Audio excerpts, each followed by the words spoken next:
Hello, my friends. Just a very quick follow-up to the comet video that I had put out yesterday.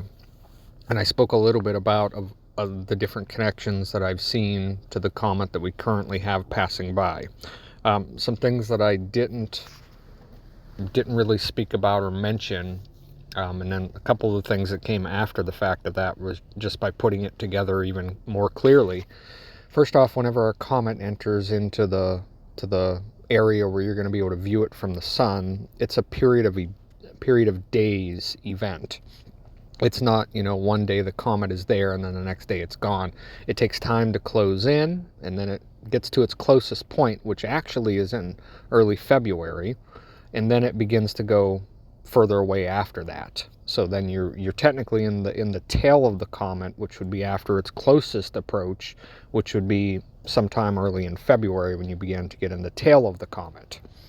But when it's first visible, we know this is how God works with signs.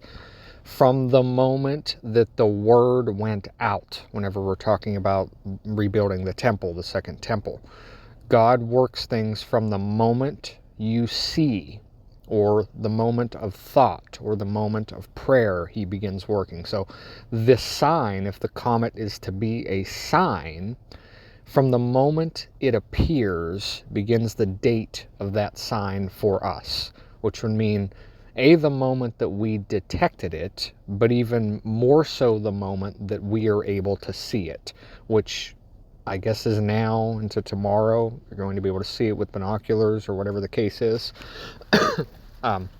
But that's one thing. And just like the Rhea M comet, of course, that I described in the movie Maximum Overdrive, it also was over the Earth, surrounding the Earth with a radiation for a period of days. I think it was 30 days in the movie or something like that.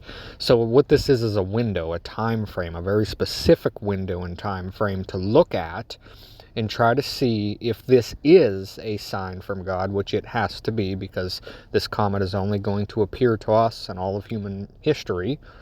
If it is to be a sign, then what does that sign mean? And this is where I get into the second piece of that. You have a window that's roughly 45 to 90 days until this comet will not be visible at all anymore. During that window, you expect something to happen, so then you can narrow it down based off of what you expect in that window. So let's say that is the sign of something. And what is this something? Everything I see tied to this comet, along with all of our ancestors who thought about comets, they all saw them as signs of destruction. There's a reason that your ancestors in history saw comets as being a sign of destruction, because clearly it happened during events of comets. Something happened to them, or it would have never been recorded as such. Everything that humans say from history, everything repeats later. Nothing's new under the sun. You can learn from them, yet mankind, as we know, does not learn because it's in a fallen state. So it just repeats everything. But us who have the eyes to see can see these things for what they are. So we have this window, this time period. You go to what happened with the airports yesterday. Every single flight grounded. Yet up in the air was all of the C-135, the air fueling planes. They were all over the United States, all 58 of them or whatever it was. So that means that we had jets, many, many jets, whenever those airlines went down, flying around the United States, our own military. So clearly there's something more that's happening here that you're not being privy to. The September 11 attacks was the only other time, and I didn't know this yesterday when I said that, it was the only other time that all aviation was grounded. September 11th was the only other time this happened, and yesterday. So this means that if within this window of a sign, historically looking back, we are to see something and expect what to see of the next sign, then during that window, you're going to go back and look at September 11th is what happened. And what happened then? An airplane flew into the World Trade Center. 2 airplanes flew into the World Trade Center. Of course, it was the terrorist attacks that happened. Everybody knows what September 11th was. But that was 9/11. So whatever this event is that we're looking for, it's an event of destruction. That's the tie. But it's tied specifically to America.